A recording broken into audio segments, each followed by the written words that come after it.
함께 하옵시고 마음속에 평화가 싹트게 하옵소서. 오늘 이 예배에 참석하지 못한 성도들이 있습니다. 오랫동안 저희와 함께 예배 드리지 못한 교우도 있습니다. 여행하는 자 안전 지켜 주옵시고 아픈 이에게 치료의 손길 주시옵소서. 마음이 병든 자 위로와 평화의 마음을 주시옵소서.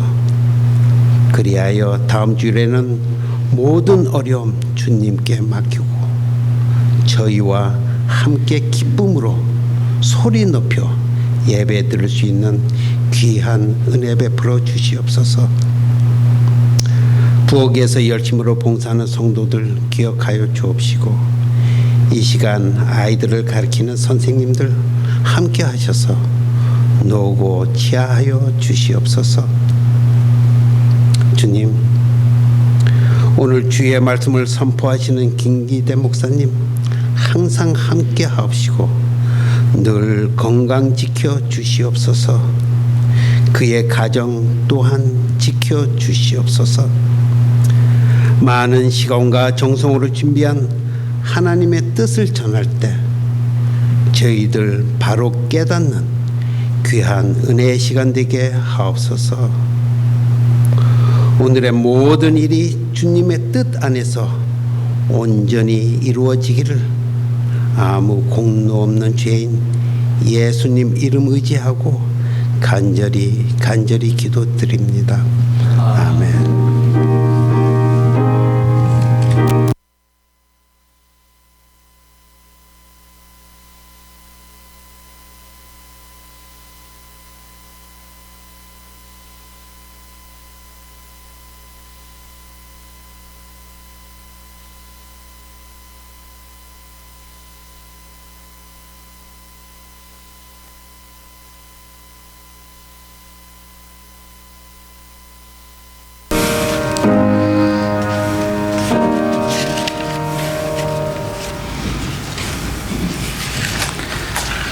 예, 교회 소식 전해드리겠습니다.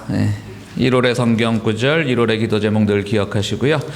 창립 39주년 기념 예배는 1월 26일 1월 마지막 주일이 되겠습니다. 그날 주일에 드리고요. 장로 권사 집사 임직식도 이날 예배 중에 따로 예배드리지 않고 이날 예배 중에 거행하도록 하겠습니다. 주부에 올해 소속된 신도회 명단 나와 있는데요. 올해 신도회에서 소속된 신도에서 헌신을 부탁드립니다. 또 2014년도 신도회 임원 주부에 나와 있습니다. 여러분들 이름 확인하시고 또 일 잘할 수 있도록 협조해 주시고 격려해 주시고 기도해 주시기 부탁드립니다. 오늘 임시당회도 모이도록 하겠습니다. 또 오늘 식사 시간 후에 각기 신도회들 정해진 장소에서 모이도록 하고요. 또 임직자 교육도 1시 10분에 도서실에서 모이도록 하겠습니다. 헌화 및 점심 봉사표 3주, 오늘 2주째군요. 3주째군요. 12월 마지막 주부터 광고 냈으니까. 그래서 아직 이름들 많이 비어 있더라고요. 오늘까지만 광고 내고 더 이상 광고 내지 않겠습니다. 여러분들 많이 협조해 주시기 부탁드립니다. 말씀의 샘 1호로가 나왔습니다. 여러분들 가져가시고요. 예배 끝나고 2013년 주보를 다 모으신 분들은 제출하면 제보내 드리겠습니다. 오늘 점심은 이만섭 전도사님 가정에서 준비했습니다. 설거지는 두나미스회가 되겠고요. 우리 옆자리에 앉은 교우들과 환영 인사 나누시기 바랍니다. 반갑습니다. 환영합니다. 잘 지냈습니까? 예, 우리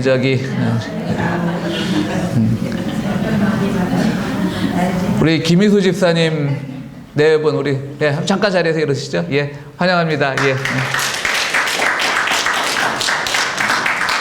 우리 몇 번 교회 방문하셨고요. 예전에 우리 황호 집사님 친구분이시고요. 그래도 제가 한 몇 년 만에 뵀는데 이름 기억하고 있었습니다. 집사님 김혜수. 예, 하여튼 환영합니다. 예, 여러분들 또 오늘 좋은 신앙의 교제 예배 후에도 나눠주시기를 부탁을 드립니다. 우리 남성 중창 함께 은혜 나누는 시간 갖도록 하겠습니다. 예.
우리 로마서 15장 1절에서 3절 말씀 함께 교독하시겠습니다. 믿음이 강한 우리는 믿음이 약한 사람들의 약점을 돌보아 주어야 합니다. 우리는 자기에게 좋을 대로만 해서는 안 됩니다.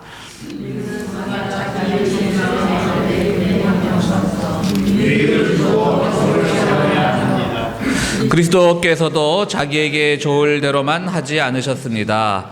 성경에 기록하기를 주님을 비방하는 자들의 비방이 내게 떨어졌다 한 것과 같습니다. 아멘. 마가복음에서 한 구절 더 보도록 하겠습니다. 마가복음 2장 1절에서 12절까지 말씀입니다.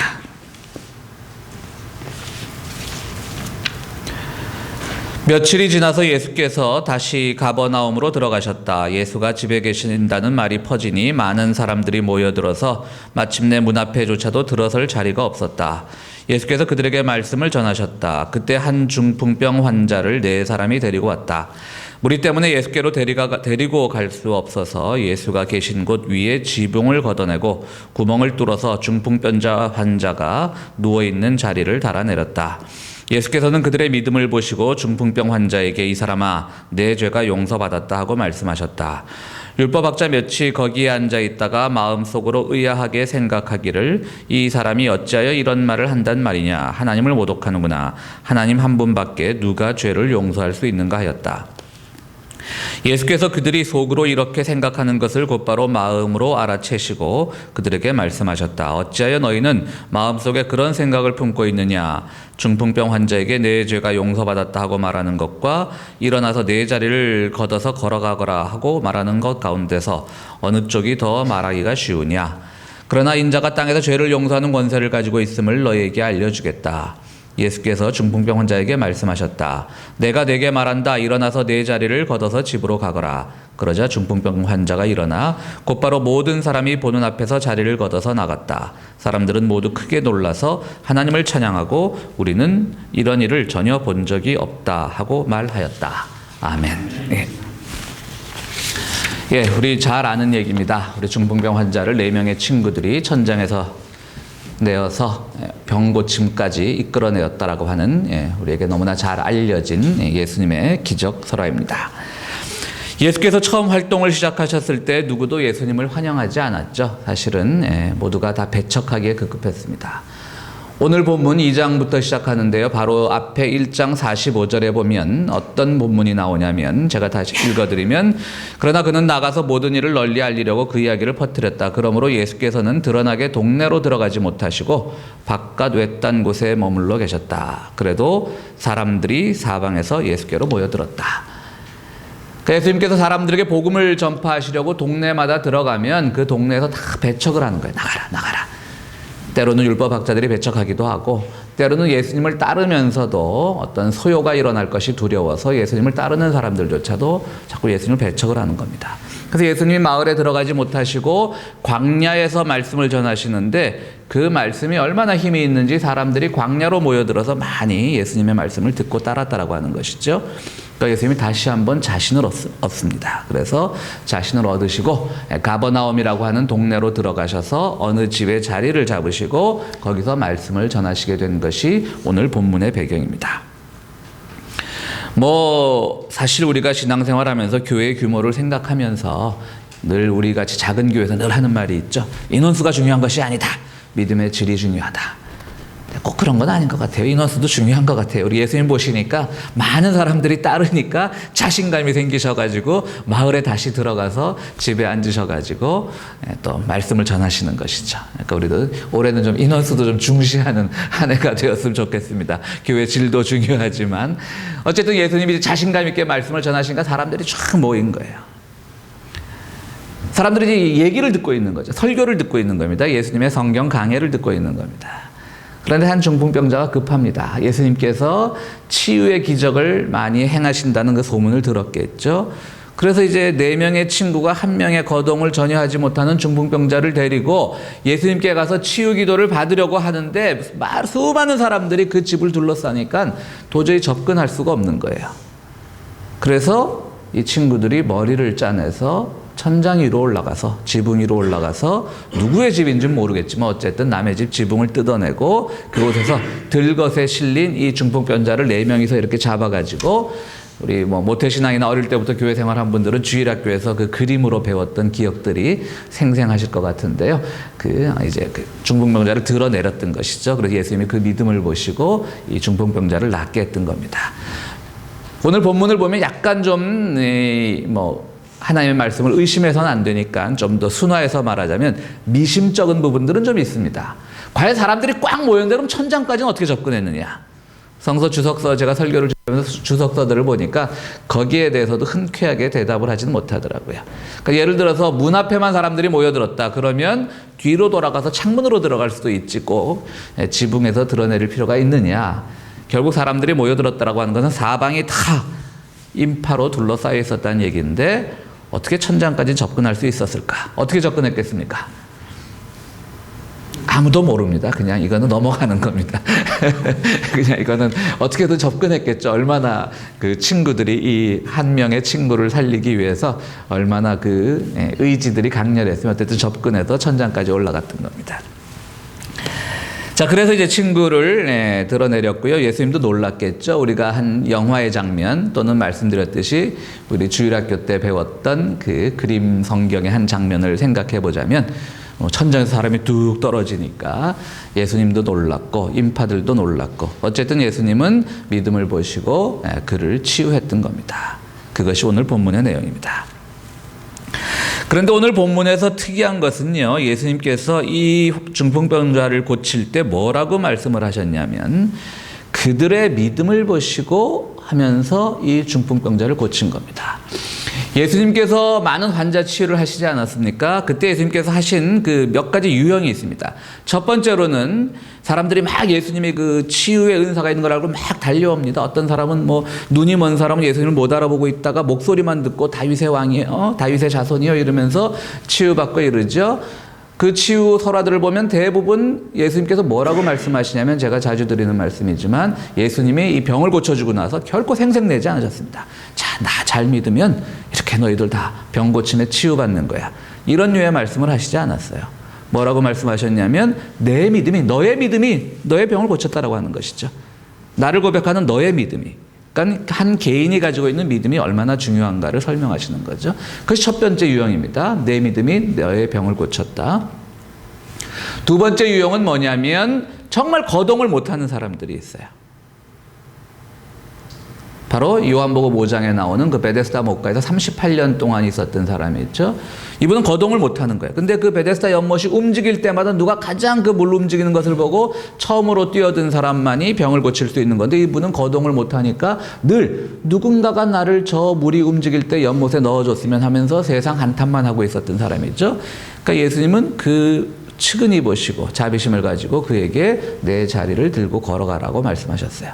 이 사람은 예수님에게 달려올 수 있는 그런 사람이 아닌 거죠. 그것이 두 번째 유형입니다. 어떤 내 믿음이 너를 고친 경우가 있고 예수님의 자비심이 그들을 고쳐준 경우가 있고요. 오늘 유형은 세 번째입니다. 거동을 못한다는 점에서는 요한복음 5장에 나오는 38년 된 병자와 비슷한 케이스라고 할 수가 있는데요. 그래서 신세 한탄을 하는 것과는 또 다른 케이스죠. 이때 친구들을 이용해서 친구들이 도와주어서 이 환자가 병 고침을 받게 되는 겁니다. 그러니까 제3자의 도움으로 예수님께로 가까이 가게 되고 그 3자의 도움에 의해서 병을 고침받는 그러한 경우입니다. 바로 여기서 오늘 주님께서 말씀하신 게 그런 겁니다. 여러 가지 치유 유형마다 예수님께서 다양한 말씀으로 하셨지만 오늘은 뭐라고 말씀하셨냐면 그들의 믿음을 보시고 이 중풍병 환자를 고쳤다는 것이죠. 그래서 오늘 설교 제목도 그들의 믿음입니다. 이 환자의 믿음도 아니고 예수의 자비심도 아니고 정말 병도 없고 건장하고 그 수많은 인파를 뚫고 천장까지 갈 수 있었던 그런 건장한 사람들, 어찌 보면 제3자이지만 그들은 정말 우정 하나만은 자랑할 만하지만 어떤 다른 것도 증명되지 않은 사람들인데요. 주님께서는 바로 그들의 믿음을 보시고 이 한 사람을 고치게 되었던 것이죠. 그렇다면 올 한 해 우리가 살아가면서 우리는 그들의 믿음에 대해서 한번 생각을 해보면서 오늘 우리는 그들의 믿음이 올 한 해 우리의 어떤 믿음의 깨우침 또는 믿음의 가이드라인 같은 게 되었으면 좋겠다라는 뜻에서 오늘 설교를 함께 나누게 되었습니다. 첫 번째로 그들의 믿음이란 어떤 믿음일까? 개인의 믿음도 아니고 예수님의 자비심도 아니고 그들의 믿음이라고 하는 것은 협력하는 믿음입니다. 4명이 정말 얼마나 힘들었겠습니까? 또 거동도 못하는 중풍병자를 천장에서 들것에 드러내릴 때 그 균형은 또 얼마나 중요했겠습니까? 한 사람이라도 힘이 약한 사람이 있으면 그 평형이 깨지게 되면 중풍병자가 천장으로부터 땅바닥에 떨어져서 그야말로 거동을 고쳐지기는커녕 더 치명적인 상태에 이를 수도 있었을 겁니다. 이들은 이 한 명의 친구를 위해서 협력하는 믿음을 보여줬던 겁니다. 물론 그들은 창피함도 있었을 겁니다. 야, 이걸 꼭 우리가 뚫고 들어가야 되는가? 비난도 있었을 겁니다. 사실 이게 윤리나 도덕적으로 보자면 그렇게 권장하는 일은 못 되지 않습니까? 누구의 집인지는 모르지만 남의 집 지붕 위에 올라가서 천장을 뜯어낸다라고 하는 것은 오늘날 우리가 도덕 기준이나 이런 걸로 보면 사실은 좀 비난받을 부분도 있는 것이죠. 그러나 바로 여기서 그들은 어떤 이 친구들을 위해서 협력하는 믿음을 보여주었던 겁니다. 그렇습니다. 오늘 우리의 믿음 생활은요, 물론 우리는 가장 절실한 기도의 제목은 내가 가지고 있는 문제입니다. 그건 주님도 탓하지 않을 겁니다.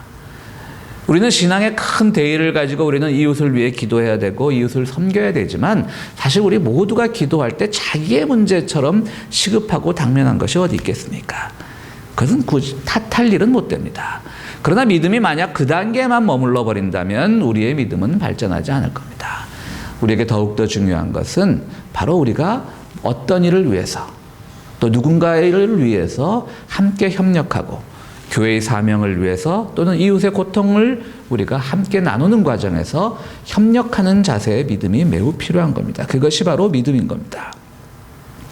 그렇기 때문에 주님께서 바로 그들의 믿음이란 말을 그렇게 강조를 하셨던 겁니다. 중국의 유명한 철학자는 이런 말을 합니다. 문명은 적자생존이 아니라 협력과 양보를 통해서 이루어졌다. 적자생존이란 건 뭡니까? 어떻게 보면 말이 걸을 듯해서 그렇지 힘 있는 자가 살아남는다는 게 적자생존 아닙니까? 사실 문명을 보면 늘 힘 있는 자가 타민족을 정복하고 다른 나라를 정복하고 이러면서 문명을 이끌어왔던 것처럼 보이지만 중국의 철학자 이종호는 그렇게 말하지 않습니다. 협력과 양보라고 하는 것이죠. 우리의 믿음 생활도 마찬가지입니다. 우리는 물론 우리의 어떤 다급한 문제, 시급한 문제를 가지고 기도하고 그 일을 위해 누구보다도 절실히 하나님께 매어 달리지만 때로는 그것들이 나만이 잘 될 수 있는 그런 결과로 나오는 기도라면 그것은 결코 주님께서 기뻐하시지 않는다라고 하는 것이죠. 내 이웃의 기도의 제목을 내가 귀 기울이지 않고 내 이웃의 상태에 대해서 내가 함께 나눌 수 있는 마음이 준비되지 않은 상태에서 나의 절절함만을 가지고 기도한다면 주님께서는 그 절절함을 기도하는 그 상태 자체를 탓하지는 않으시지만 우리의 신앙이 거기에 머물러 버린다면 결코 주님의 칭찬을 받을 만한 믿음은 아니라고 하는 것이지요. 올 한 해는 우리가 정말 협력하는 믿음, 교회를 위해서 협력하고 양보하고 우리 교우들을 위해서 협력하고 양보하고 내 부분을 조금 더 희생하고 하는 그런 믿음의 자세가 매우 필요한 한 해가 되어야 할 것입니다. 여러분들 모두 이 친구들처럼 협력하는 믿음, 그래서 한 사람을 살렸듯이 우리의 협력하는 믿음을 통해서 정말 곤경에 처해 있는 우리의 교우들 또는 이웃들을 살리는 또 우리의 여러 가지 좋지 못한 사회 현실들을 고쳐나가는 그런 믿음의 소유자가 되기를 바랍니다. 두 번째로 이 사람들의 믿음은 뭐냐면요, 우선순위를 아는 믿음이었습니다. 그러니까 이들은 결코 예수님의 말씀에 귀를 기울이는 그 집에 모여들었던 수많은 인파들을 무시하진 않았을 겁니다. 여러분들, 하나님의 말씀에 귀를 기울인다라고 하는 것은 매우 좋은 일입니다. 많은 사람들이 거기서 지금 감동을 받고 있습니다. 말씀드렸듯이 감동을 받는 중에 지금 우리가 막 설교를 하고 있는데 누가 우리는 이렇게 인파가 접근하지 못할 정도로 좀 교회가 부흥이 됐으면 좋겠습니다만 어쨌든 우리 걸어 나와도 되지만 누가 갑자기 천장을 뚫고 내려온다라고 한번 생각을 해보세요. 이건 굉장히 사실은 분위기가 깨지는 일입니다. 그렇지 않습니까? 이 친구들이 그걸 왜 몰랐겠습니까? 알았겠죠. 그러나 이 친구들은 또 언제 이 예수님이 마을 사람들이 배척해서 다시 광야 밖으로 쫓겨날지도 모르는데 지금 소문에 듣지 않으니까 이분에게 굉장히 뛰어난 환자를 치유하는 능력이 있는데 오늘 만나지 않으면 안 될 것 같다라고 하는 그런 다급함이 있었던 것이죠. 우선순위가 있었다라고 하는 것이죠. 그렇기 때문에 그들은 예수님께로 다가갔던 겁니다. 여러분들이 이 본문을 보면서 어떤 본문과 비교를 해보시면 좋은가 하면요. 바로 마리아와 마르다의 사건입니다.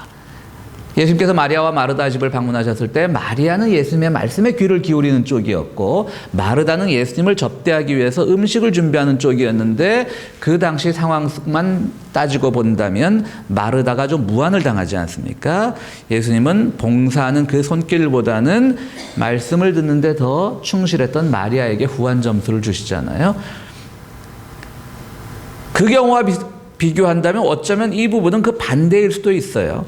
말씀을 듣기 위해 수많은 인파들이 모여 있는데 이 인파보다는 그야말로 어떤 질서를 어기고 남의 집 천장을 뜯어내는 것과 같은 그런 일탈된 행동을 한 그 사람들에게 더 높은 점수를 주는 거죠. 마리아와 마르다의 사건과는 좀 전혀 반대되는 무엇이 우선순위인가에 대해서는 우리에게 조금 더 혼돈을 주는 그런 대비되는 사건이라고 할 수가 있습니다. 그러나 여기서 우리가 중요한 것은 바로 뭐가 그 순간 가장 중요하냐라고 하는 것이죠. 마리아와 마르다의 사건을 보면 사실 예수님의 그 음식을 접대하는 것도 물론 의미 있는 일이고 우리가 교회에서 봉사하면서 성도들을 접대하는 것도 의미 있는 일이지만 그러나 그 순간은 누가 봐도 말씀이 더 중요했던 것이죠. 그러나 오늘은 좀 다른 거죠. 이 수많은 인파들이 말씀을 듣고 있는 것 중요한 거지만 지금 한 사람을 고치는 게 중요한 거예요. 바로 친구들, 그들 4명은 그것을 생각을 했던 겁니다. 무엇이 급한가, 무엇이 우선순위인가 하는 것이죠. 그렇다면 오늘 그들이라는 말이 오늘 본문에 많이 나오는데요. 또 다른 그들은 누구냐면 그 집에 모였던 많은 그들이죠. 그들은 누굽니까? 그 친구 4명의 그들 말고 수많은 인파로도 표현되는 그들은 뒤집어 생각하면 정말 다급한 사람이 예수님을 만나러 오는데 방해가 되었던 사람들인 거예요. 무엇을 하고 오면서 방해가 됐냐면 하나님의 말씀을 듣고 있으면서 방해가 됐던 사람들인 거예요.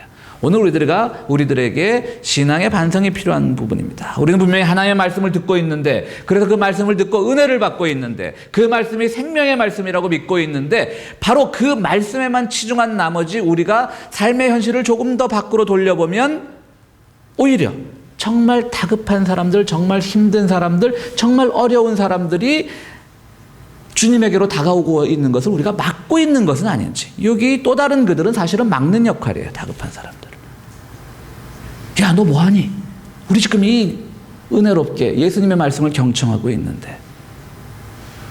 그냥 그 듣는 데만 너무 치중했던 것이죠. 그 덴마크의 유명한 철학자 키에르케고르의 예화 중에 아주 재밌는 이야기가 있습니다. 이분이 그 연극 극장을 무대로 예화를 만들었는데요. 그 당시 이제 키에르케고르가 활동하던 당시에는 지금처럼 영화가 없으니까 연극이겠죠. 이제 굉장히 유명한 연극을 하고 굉장히 유명한 배우들이 연극을 이제 막 하고 있는 겁니다. 관객이 초만원을 이루고 있습니다. 근데 극장 뒤쪽에 불이 났습니다. 관객들은 재밌는 연극에 온통 정신이 팔려 있습니다. 극장 주인이 생각을 합니다. 여기서 불이야라고 외쳤다가는 불에 타 죽는 것보다 더 많은 사람들이 비상구로 빠져나가려다가 서로 깔려 죽을 것이다. 그러니까 이 극장 주인이 무대 뒤로 가서 주인공 배우를 살짝 불러내가지고 이 상황을 잘 설명을 해줘라. 지금 불이 났으니까 아직은 심한 상태가 아니니까 차근차근 뒤에부터 한 사람씩 비상구로 빠져나가면 모두 피해를 입지 않고 나갈 수 있습니다. 라고 얘기를 해줘라고 얘기를 합니다. 그래서 이 주연 배우가 나와서 연극 톤으로 얘기를 합니다. 여러분, 지금 이 극장에 불이 났습니다. 한 명도 당황하지 마시고 뒤에서부터 차근차근 빠져나가십시오. 누구도 빠져나가지 않았다라고 하는 것이죠. 왜? 야, 저 배우 정말 연기 잘하는구나. 그리고 저 연극이 정말 우리가 막 오늘 우리를 이 연극 무대 하나의 관객이 아니라 우리를 한 무대의 주인공처럼 초대를 하는 하나의 연극의 기법이구나. 이렇게 생각을 했다는 것이죠. 그 다 타 죽었답니다. 실제 사건은 아닙니다. 예화입니까? 너무 다 타 죽었다고 애석하게 생각하지 마시고요. 오늘 우리의 그 설교를 듣는 행위, 또 신앙생활을 하는 행위들이 이와 같지는 않을까.